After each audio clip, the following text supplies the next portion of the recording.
welcome to our session facilitating the access of startup and SMEs to public procurement. I will just kick off and see if I can go to the next slide. Yes, I can. Everything is working. That's really nice. So my name is Anita Poort. Happy to meet you here today. I work for DG Grow, for the unit Public Procurement, for the strategic team, in a directorate called Investment. And that is what public procurement is. It is actually investment. It's more than just buying. So public procurement can act as a lever for startups and SMEs to bring innovation to the public sector. These SMEs and startups can help public sector with difficult societal challenges in relation to digital, green, and social transitions. For public authorities, it's really important to learn how to work with the startups and SMEs. Unfortunately, their worlds are not naturally close. So public authorities performing public procurement, they deal with sometimes long procedures, a lot of specifications, while the world of the startups is much faster than that, culturally different, and it's a challenge to bring those worlds together. In this session today, we will explore with these three speakers about their programs of bringing those worlds more closely together, and I'm very thrilled to hear about their experiences. So I think now first I would like to introduce you to the public bias community. It's a platform we developed for joint action and the build of collective intelligence. I included a QR code. I really hope it works because it's the innovation week and I should be tech savvy. But you can find it easily through Google. I invite you all to become a member if you really want to work with peers in Europe on this topic. If you want to stay more updated monthly of the most important activities of our platform, I kind-heartedly invite you to subscribe to our newsletter, where we inform you monthly of all the activities on the platform and progress of projects that are related to public procurement. So I think, without further ado, I would like to go to the next speaker, so we have a lot of room for interactions and questions later. So I will just see if it's then, yes. So I will hand the floor to you, Thomas. Thomas is the head of the Ecolab in France, has a lot of experience bringing those worlds together.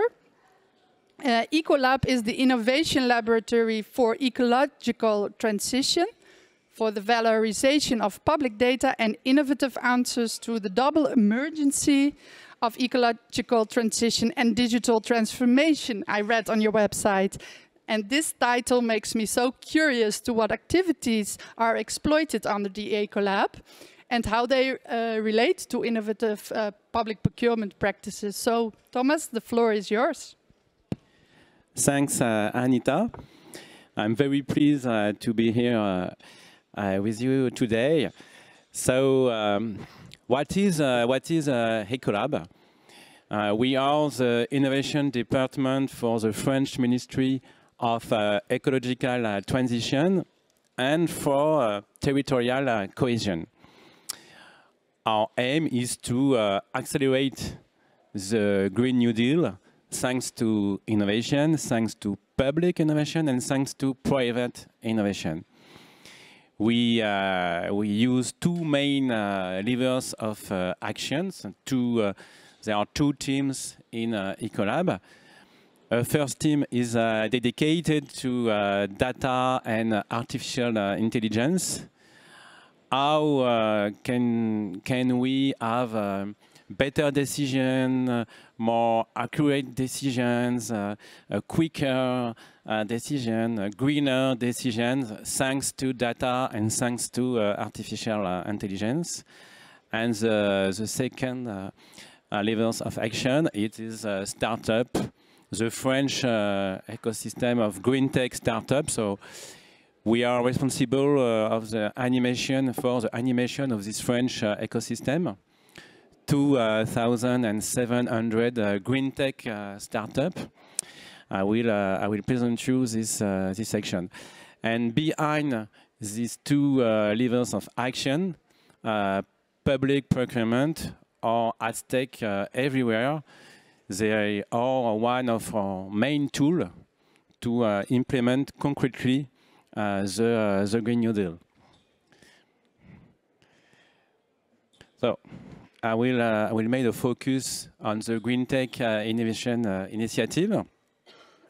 So to be able to improve this connection between, on one side, all the public purchasers, and on the other side, the CEO of a green tech startup, we design a label, a French label for the French government, named Green Tech Innovation. 270 startups have this label to help the public purchasers to choose the right startups, the right SMEs to work with. We must deal with a huge problem of greenwashing. Greenwashing is nowadays everywhere. All the companies, small companies, huge companies, all the administrations, everybody is saying that is green. So it is a problem to help the public purchasers to find the right startup and the right SMEs to work with. So that's why we created this label.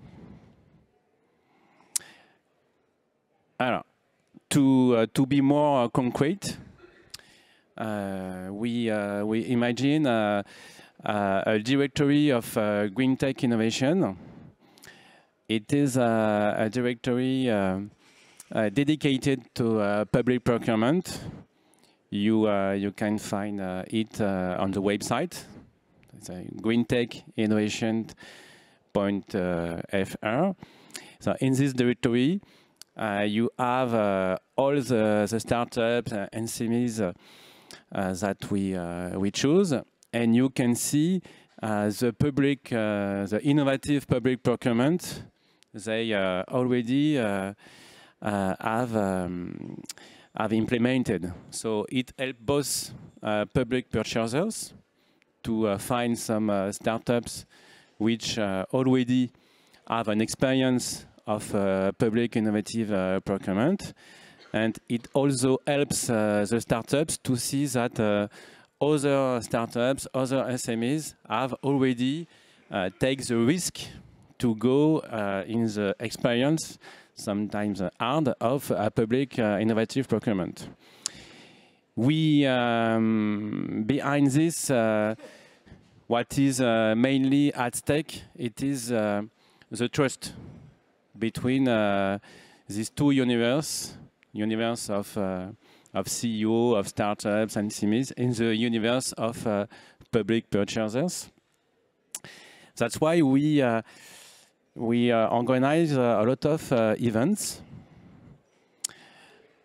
For instance, the Green Tech Decision Makers Meeting tour. The next one will be dedicated to the market of the coastal adaptation and the market of the ecological transformation of rural areas. So for each of these events, we are choosing a market. The last one, it was sustainability in supply chain, sustainability in mobility, sustainability in housing. And we choose a market, we choose a territory, and we design an event for the business. The goal is to implement a lot of concrete connection, and to have a maximum of new contract or contract intention between purchasers and startups. And we are also doing the same thing, but at a huge level, with the annual meetup Green Tech. So it's 2,000, 3,000 people each year. You are all invited. So the last year we had some European purchasers, and we use the fact to have all these key players in the same place to start a new contract, even if it's some small contract.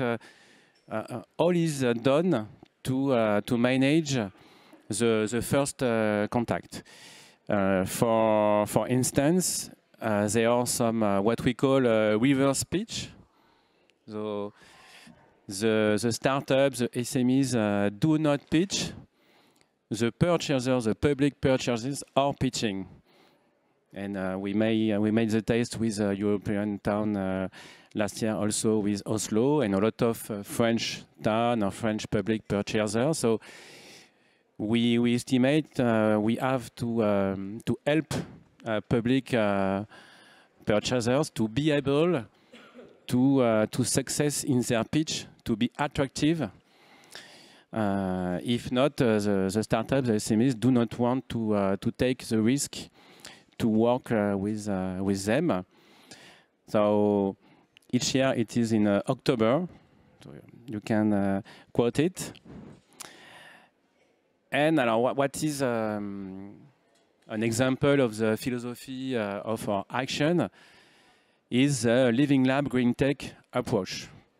So we created a first one of this Living Lab Green Tech in Saint-Mandé.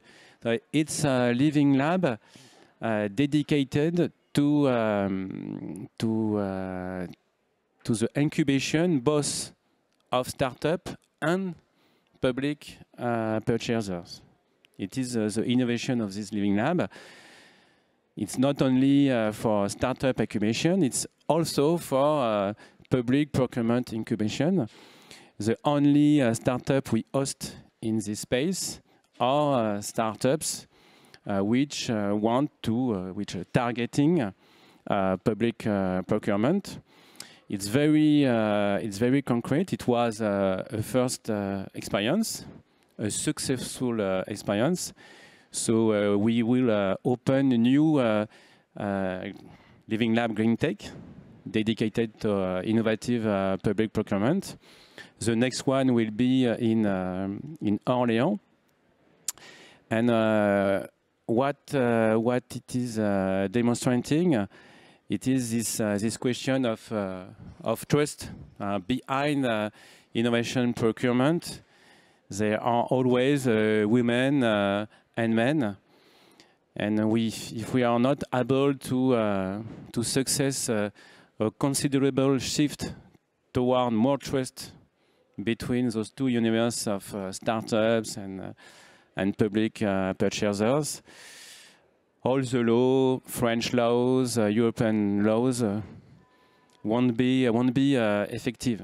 We need to design event, space, public policies which are benefit for this trust. So we need some concrete and real relationships, as we have all together today. And when we have everybody in the same place in an incubator or in an event, we need to work to start those new partnerships, those new contracts, and it is essentially a question of trust. Here it is. Yes, thank you a lot. I will already, I hope there is not an apocalypse right now, but thank you a lot, Thomas. In Dutch we say trust comes by foot and goes by horse, so trust is very important. I forgot in my introduction to clear out a little bit the structure of today, so first all the three speakers will give a pitch, and then we will go to the interactive part. So the second speaker is coming from Amsterdam. She and her team are the driving force behind innovation in the Amsterdam region. With a curious and ambitious approach, she translates innovation strategies to impactful projects, fostering collaborations in the public and private sectors, while using public procurement as an innovation tool and enabling smaller and innovative parties to collaborate with municipalities. So, Minouche Kramer, here you go. Thank you for this amazing summary. Please elaborate us. Thank you. And thank you for the invitation, Anita, to speak here a little bit about what we're doing in Amsterdam and how we use procurement more as a tool instead of letting it holding us back for innovation. First of all, let me introduce myself a little bit. I'm Minouche. I'm the head of innovation of the city of Amsterdam. And together with 140 people, we are working towards how to make Amsterdam as a city, but also the municipal organization, future-proof. And, well, you see it here. Oh, it doesn't work. It normally is like an animated thing, but okay, so this is the whole team. How do we do that? We work, we look ahead, what's coming at us, new technologies, transitions, and how do we prepare the city and the municipal organization for that by initiating and stimulating, testing all these new developments, and to connect sectors and to collaborate. And collaborate, well, I see you have a list here of all the themes we're working on. I can elaborate on it later. I think collaboration is key today here. Collaboration sounds really easy, but as a government, it's quite hard. And it's also very necessary. It's necessary for innovation, and it's necessary for the transitions that we are in and that we are facing. So for us, as the city of Amsterdam, we can collaborate in a procurement manner or in a subsidized manner. And that depends on market segment and on the theme we are working on, which way we choose. For us, when you look at this picture, I'm gonna, we are focusing today on more on the procurement side. And you see for innovation, the role of our team is to build a bridge between the innovation, the entrepreneurs, the SMEs, startups, scale-ups, however you would like to define the innovation part, and the city of Amsterdam. And our role is to build that bridge. And I started myself 9 years ago with the ambition to shift a little of the expenditures that we have as a city, which is 2 billion we procure. It's now 3 billion. And to get a little percentage of that to the innovation entrepreneurial side of Amsterdam. And to co-create with all these parties for the challenges of the city and to stimulate startups. And that's why we started an incubator 9 years ago. An incubator where startups are invited to solve city challenges. And when they apply for the incubator, they also apply for a European tender. I think the fun fact about this is that all the startups that have applied since then never noticed that they also apply for a European tender. So I think we did something really, really well. And how did we do that? We slimmed down the whole application process. We used our own forms, our own marketing strategy, and it worked. So I think within the incubation program, it's 6 months. Startups and civil servants both get an education about each other. So the civil servants learn how to use, lean startup methodologies, build, measure, learn methodologies, and on the other side, the startups, they learn how to work together with the governmental organization. It has been a success, so it has been running for 9 years. There are people here in the room, also from Amsterdam, who are running it now. And we are also collaborating with other municipalities and ministries to incorporate it there. I forgot to do this further. Essential for such a thing to work is a good legal department, and a legal department who doesn't say no immediately. Or in our case, it was a person. She's sitting right there. Anita worked with us in Amsterdam, working on the first part. And that's, I think, quite unique. And we learned a lot. We learned that tendering should be proportional in the process as well. And that's when we built an innovation, like a TenderNet or tender platform light, specifically aimed for small, medium enterprises or the innovation entrepreneurs. We also learned that not all innovative parties need customer or need to be in a tender. Sometimes they just need a partner or they need a test bed, and that's why we started an innovation lab. What you see here is a pavilion. It's built by 12 entrepreneurs, all testing new bio-based materials. And what we do is that we put out pilot money for them to test it, and for us it shows what kind of policy adjustments we need for the transitions that we're in. Of course, we're not only focusing on startups. We see that we need a range of partners for the large societal issues that we are facing. So, for example, we also need corporates. That's why we did an innovation partnerships, and we're scaling it up right now. We think we have to try a few times before we know how exactly the methodology works. But the first time we did an innovation partnerships was based on, or the focus, the challenge was managing visitor flows, where for managing visitor flows you need 3 parts. You need data, you need analysis, and you need behavioral change. There's not one company who can do all 3, so we invited the market to come with a consortium together solving this issue. And 3 consortia went to 2 phases before going to commercial phase, and we tendered it for like the whole region of municipalities, that is why the winning consortium could scale up very fast for the whole region, which is quite unique. So I think we're still learning. This is not, that's not me. We are still learning a lot. For example, Amsterdam is learning now how to work with cooperatives, which is a whole different market.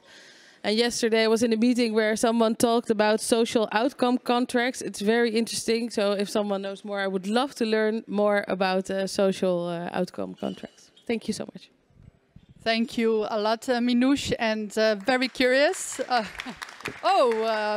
We're not even finished yet and you have already an applause. That's really promising. Also, I think what I noticed is that a lot of people still figuring out together with you how to work with the innovation partnership as a tool in the public procurement directives. It's a very challenging tool, but a very promising tool. It's not the easiest tool to use, but if you use it, potential positive outcomes are lurking in big numbers, I understand from your presentation.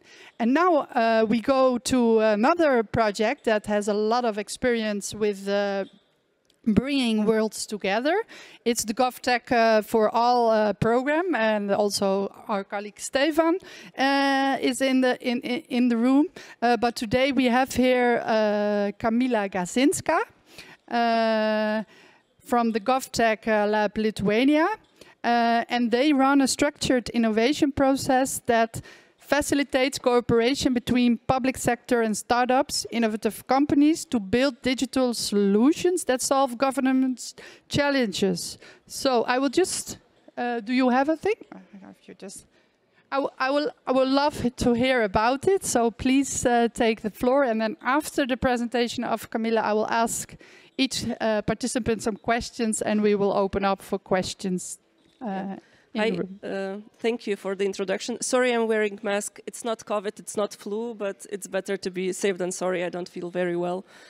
So yeah, thank you for a lovely introduction, and I really loved the previous speakers. We are doing quite similar things, and today I'm wearing two hats. So I'm representing both Innovation Agency Lithuania, where within the agency we're a small team called GovTech Lab, but I'm also really proud to be on the stage and to represent GovTech for All project. And imagine you are small municipality somewhere in Lithuania or in Sweden, and Russia invades Ukraine. The energy prices go up, the heating, the electricity, and both your bills and bills of the citizens are getting higher. The methods you are using traditionally are not working, and you don't you want to support both yourself and your citizens, but you have no idea how to do that. At the same time, imagine you're a startup who has some brilliant idea, brilliant solution, which is already maybe used by citizens or some business, and you may be willing to support some municipality or some country to solve their problems, but one thing, you don't know that it's needed. Another thing, you're a small team, and participating in the public procurement is just an awful, awful thing. I don't know, this is why we have this conference, right? Because this is a really difficult topic, and for startups, it's quite often a very difficult procedure. So with this in mind, a few of the partners came into the GovTech for All project. I'm going to tell a bit about the broader concept of the GovTech for All. So we're 21 partners from 14 countries and much more to come. This is EU-funded project with many innovation agencies from different countries came together, and we are working on facilitating and this GovTech ecosystem on pan-European level. And we're piloting different things like reuse of some technologies which are already working in one country, so reusing them in other countries. But with our pilot called Startup Challenge, we decided to pilot open innovation process and innovative procurement on a cross-border European level, identify, pilot, and scale digital solutions to help European municipalities to use energy more efficiently, pilot GovTech Open Innovation process the first time on pan-European level, and also the design contest. And it's not that this is something brand new. The design contest is already used for this purposes in Poland, and in Lithuania we have quite huge experience. Then also open innovation process is also used in different countries, but we decided to, from partners from Sweden, Greece, Spain, Lithuania, Portugal, Germany, and Ukraine to come together and to build on our practices, to build one pan-European process and pilot it on pan-European level. So what we are doing, the main object is, as I've mentioned, I love the bridge metaphor. We also consider ourselves a bridge between startup innovation and public institutions. We are working a lot on innovation skills of local governments, and we're helping them to identify, test, and scale innovative solutions. And as I already mentioned, we work with innovative procurement method used called design contest. I'm going to tell a bit more about that soon. So what is GovTech Open Innovation Process? And I think that my co-speakers know that already. So this is a way to go from very complex problem to test some solution to solve this problem. So we start with challenge definition, and this is something which our municipalities from, I already mentioned, Spain, Greece, Sweden, and Lithuania are now in this process altogether. We, combining methodologies used in Lithuania and Spain, we created the challenge definition methodology where municipalities are actually trying to find the right smaller problem which could be solved by innovative solutions. We'll be also publishing all those methodologies, so those could be used in different countries after that. Then we're going to have a call for solutions. We'll select the right startups for each municipality's problem. We're going to be piloting those solutions, and during all this process, of course, we give a lot of workshops and trainings for municipalities, and later on also for startups. And then, of course, we're going to go into scale-up and visibility. But this process of call for solutions, startup selection, and piloting will be done by the design contest. And since we are at the public procurement conference, I'm going to talk a bit more about that. So a design contest is traditionally used in design works and architecture. And this procedure enables the contracting authority to acquire a plan or design after being put out for the competition. And it may be organized in view of awarding prizes, some payments, or in some other forms, or afterwards contract the winning startup or company of a follow-up negotiated procedure without publication. And why we are using design contest? I know that in many countries the pre-commercial procurement is used for this same with the same methodology, but the design contest creates openness to different solutions, and you can collect the best concepts. You can also, after you see the whole range of solutions which are all on the market, you can go into negotiated procedure without publication, without the need of going further with new procurement. So this is basically, you can use it as the, checking what the business can offer, the procedures we're taking before going into actually procurement.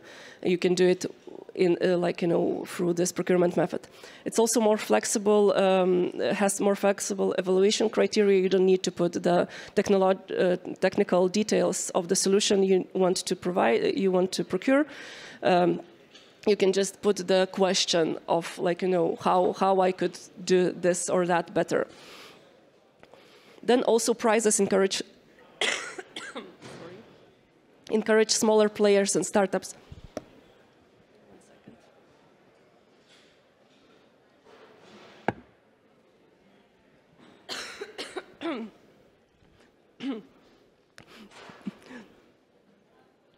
And this is a very important part because for startups to put the proposal for the procurement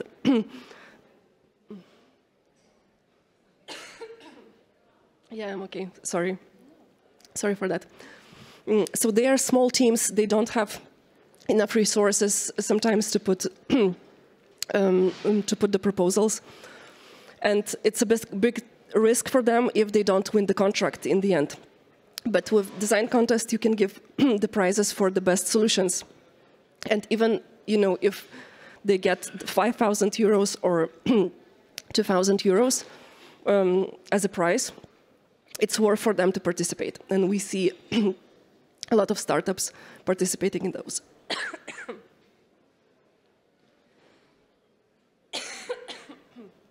I'm very, very sorry.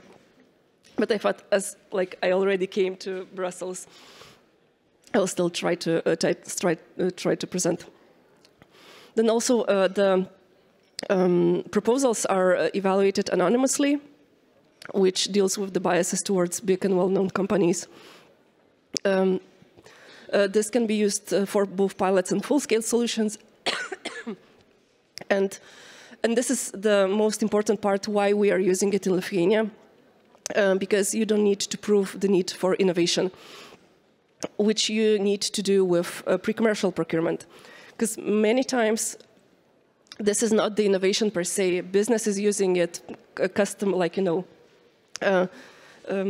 there are many solutions which are already on the market, which are already used. But this is innovation just for the public sector. Okay, to sum up, what I've already said, we can bring more experimentation and piloting to the public sector using the open innovation process design. We can bring more creative and innovative digital solutions to the public sector with the design contest, but if you want to combine those and to actually change the paradigm of how public sector co-creates the solutions and work with business, it's worth combining those. I don't have time and health to present our sister project, GovTech Connect, so I'm just gonna click through and also show the QR code where you can, oh, I had too many slides. You can learn more about both GovTech for All and GovTech Connect at this link. Thank you very much. Thank you very much, Camilla. She is a bit sick, but give a big applause because she came anyway, although she was not feeling well. So to relieve you, I will start with some questions, and I will start with Thomas and Minouche so you can recover a little bit. And she had to go a little bit fast through GovTech Connect. I would just like to tell you that also my colleague is here who knows a lot about GovTech Connect. So feel free to approach him. He knows everything about the project, a very nice project. He's here to answer questions. Now, I have prepared some questions for you. Well, all three, Camilla is just recovering, but you have developed programs with an innovative approach to public procurement, and that's quite sensitive. You're trying to bridge, very nice symbol, and closing the gap between public procurement and innovations. The world of public procurement might be bureaucratic and sometimes slow, and on the other side you have these startups, highly dynamic and flexible.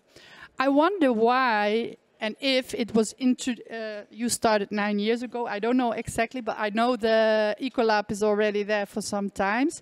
When you introduced it, was it easy, or were there also some difficulties, some questions, some concerns? So Thomas, please take the floor. Thanks. Yeah, we were created 4 years ago. We use a notion. We call it de-risking. I'm not sure it's used also in English, but this notion, which is at the core of all our action, is an answer to your question. So we must de-risk these relationships between them. Donc, yes, there are a lot of obstacles. The main one is the difference of culture, the difference in the management of time, and a different way to organize the business development. All those startups and SMEs use business development to sell. So they are making a choice. How many money they will put in their business development action with a return on investment in this acts of their business. And the public procurement universe, the innovation public procurement, do not have the same way to think. So the way to organize purchase do not correspond to the way to organize selling, especially with small SMEs. So we have to be a sort of modulation, demodulation modem between them. Behind the de-risking, we must de-risk for the public purchasers, because it's very risky to choose an innovative company, especially in the field of Green New Deal, because you have the risk of the SMEs, small company, very risky, but you have also to tackle the risk of the technological choice you have to make.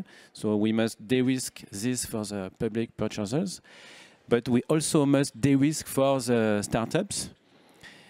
There is the time they will have to put in this public procurement project, this public procurement experience.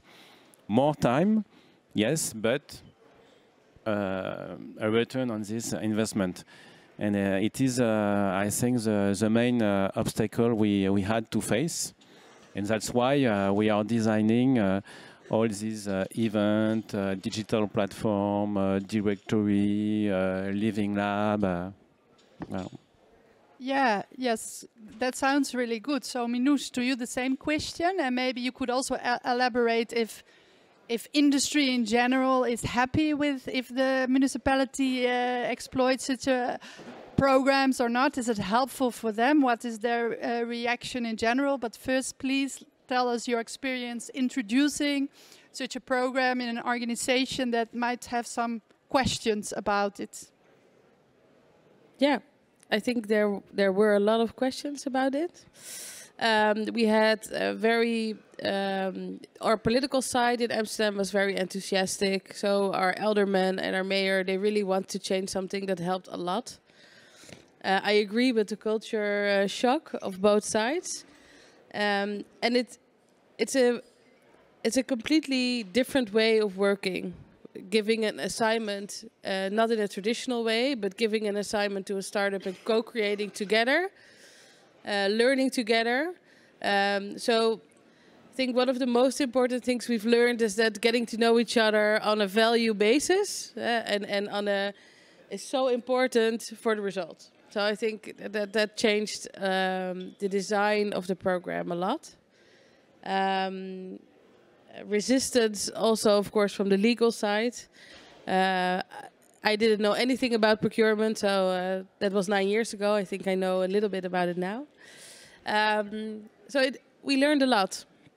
And on your second question about how the market is responding, I think for startups, they're very happy. This is a way to test business models, product market fit.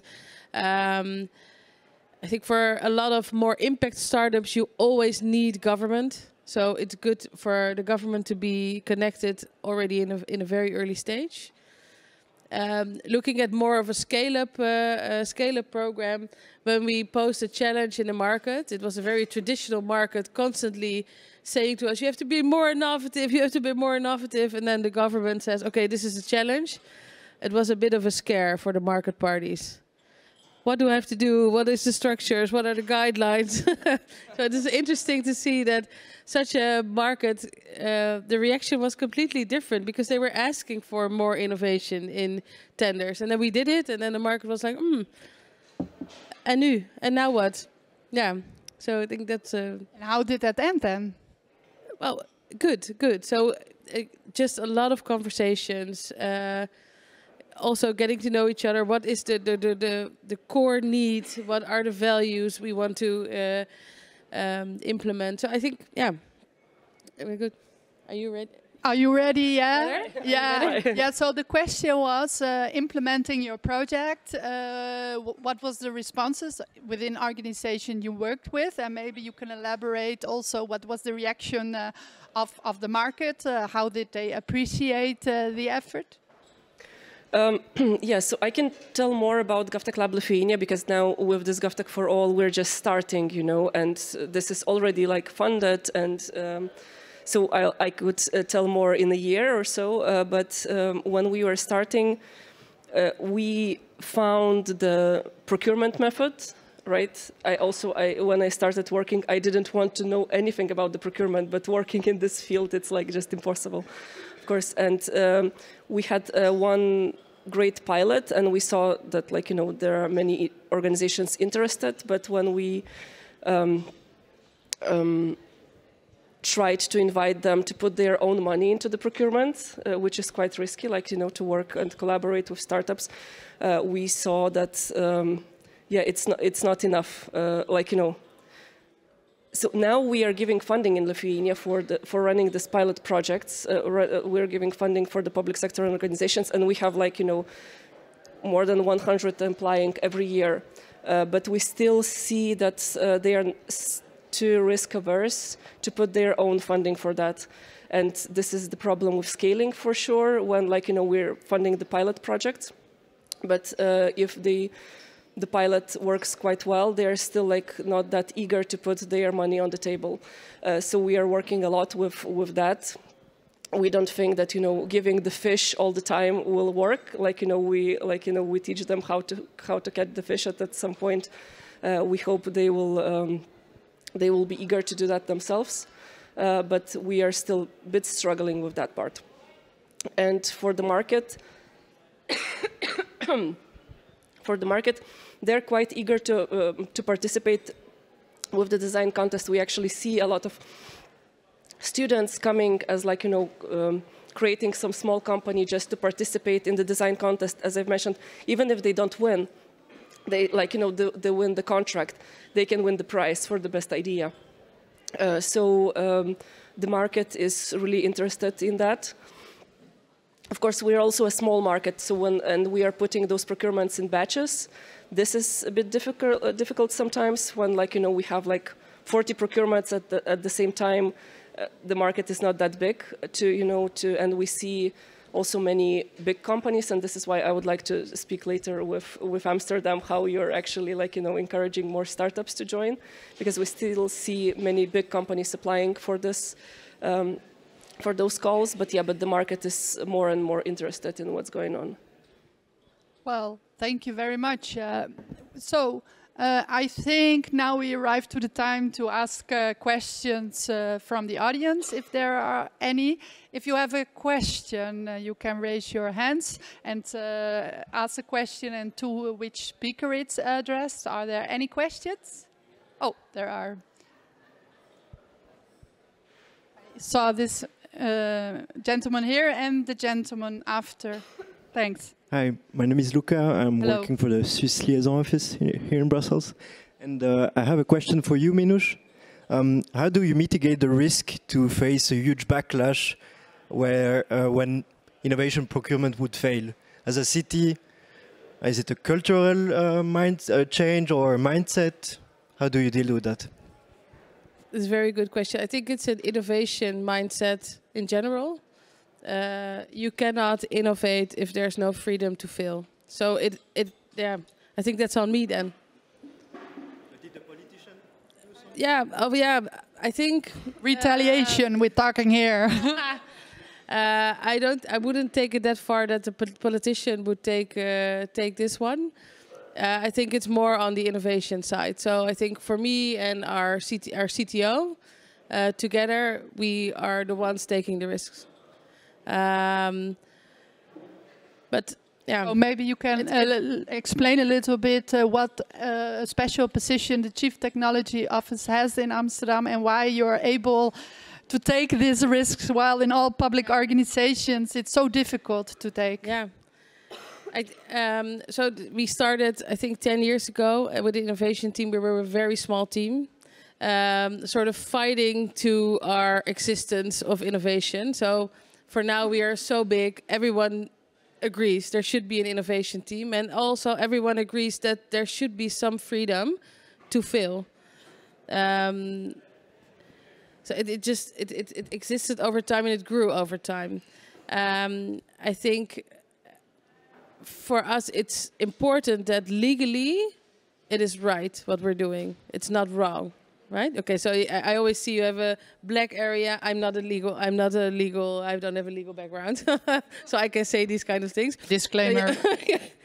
So you have a black area and you have a white area. And as long as we're in the gray area and we can explain why we are there, I think that's okay. Yeah. So I think I saw a hand there. Please ask your question. If there's others, you can already think of questions. Huh? We have 11 minutes. So Malcolm Harbour, I'm representing the Connected Places Catapult, which is a UK innovation agency, which has just launched an innovation procurement empowerment centre. And I mean, I think this word empowerment is really important, and you've demonstrated why it's important. But I just want to address some of the political questions, if I may, because I'm a former politician. So I was chairman of the Internal Market Committee for 5 years and piloted the 2014 legislation. And now the big political battle in that was, of course, to get more innovation, including the innovation partnership. And I was very interested to see that you, and particularly from Lithuania, you were piloting, and I see it happens in Poland, the design contest tool to overcome some of the issues. And you, Chairman, also raised the fact that Innovation Partnership had benefits, that they were still being very slow to be encouraged. Now, it seems to me that 10 years on, and it sounds a long time ago, it doesn't seem that long to me, that we're still actually arguing about the benefits and the fact we're not exploiting Innovation Partnership and working around it. And it does seem to me that it's something that we ought to take up in the next Parliament. And my final quick contribution, if I may, on risk. I mean, I think that the approach of citizens have changed. I mean, our empowerment group is focused on local and municipal government. We're not tackling national government procurement problems. But I think citizens are so used to getting stuff done easily and quickly through their smartphones and mobile devices that they're becoming increasingly intolerant of administrations that aren't actually delivering innovative solutions to their problems. And I think that politicians can be far more courageous about that and say, you know, we need to try these things because we need to improve the services that we're going to deliver to you. And occasionally they don't work, but a lot of the times they do. So I guess there was not really a question, but an important feedback. I would like to react on the risk of first, because what has always blew my mind is that we are so afraid of risks, but never we consider the risk of doing nothing. And I would like to address that the challenges are so huge that if you keep doing what you're doing, you're losing. If you don't take the risks, you're losing. But those risks of doing nothing, of being too slow, being not autonomous enough, strategic enough, they are never brought into the picture of discussing the risk. And that is a bit my annoyance that risk, but what is the risk of just doing what you're doing? And where are we getting? Are we losing to catch the train, to go back to Paris, or what? So I saw another...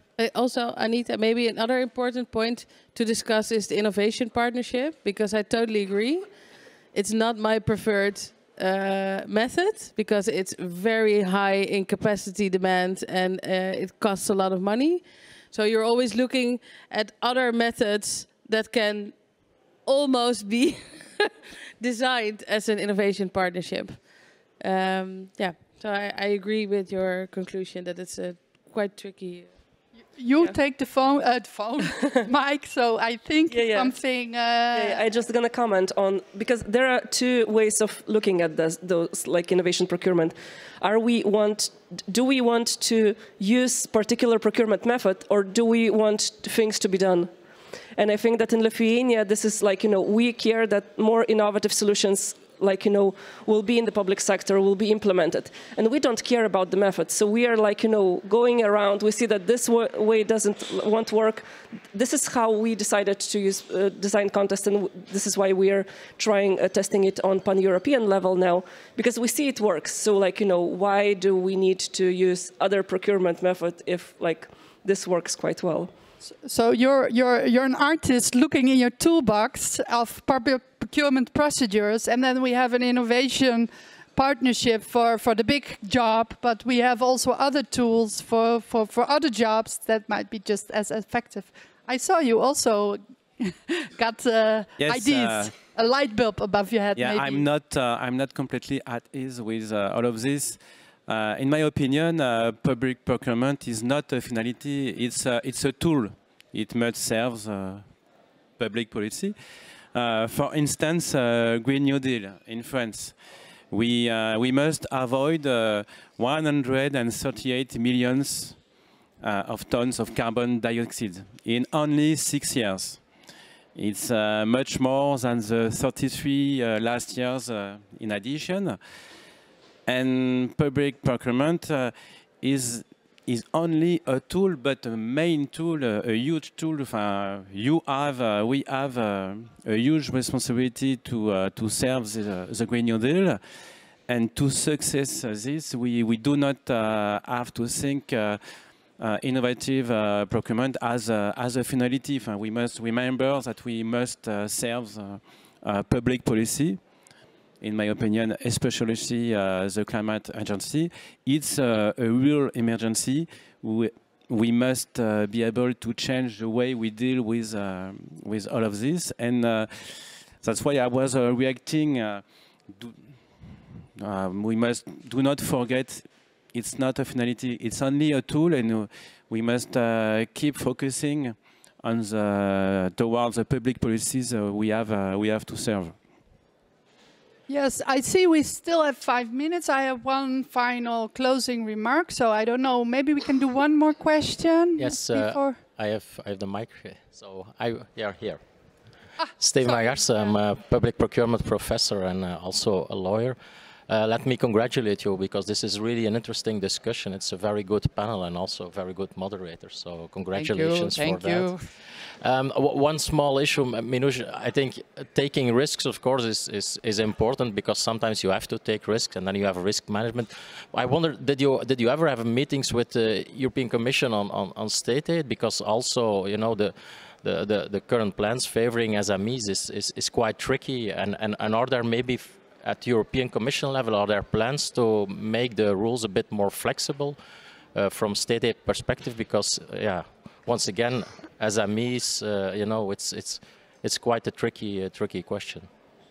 Well, I'm from the public procurement department, so we look at public spend and putting it out for competition, so that generally doesn't cover state aid rules, which is covered by another policy area. So it's hard for me to answer that question, although I know there is a lot of question in the gray field between state aid and public procurement, and sometimes they can be a little bit intertwined and overlapping. Can I just add? I don't think that everything that we as Amsterdam procure should go to SMEs. That's not my goal. I think we procure a lot. At what I said, it's 3 billion. A lot of things just have to be done right. It has to be done by parties who've done that for many years with all the experience. But part of it we could experiment with and we could take risks in. So that's only a part, not everything. But I would love to have a conversation with the European Commission. I think we should continue this after the session. We will have lunch, and I think this conversation is not done. But before we leave each other here, I would like just to make you aware of that there is a prior information notice on our project Procurement of Innovation Hubs. It will be a service contract that will support the establishment of innovation procurement hubs in public authorities. It aims to connect those programs through our public bias platform, so there can peer-to-peer exchange and public authorities can help and support each other in this very risky endeavor to bring public procurement to startups and SMEs. There's also a potential there is an exploration of a potential building of an EEA co-publishing websites where these innovation challenges can be known to startups all over the European Economic Area. The QR will lead you to the prior information notice, and in a few weeks we expect the tender to be published by the executive agency of SMEA. So I would all like to invite you to keep close attention, or through our newsletter or through membership of the platform. And there, yeah, we still have 1 minute 40, but I think everybody is really hungry. And for me, this conversation is not finished yet. And I invite you all to continue the conversation with our speakers. I'm also there. I would like to have a huge applause and a big thank you to our speakers that have come here today. They had very busy schedules, but I would like an applause for the effort to share their experiences with us today, and then see you later.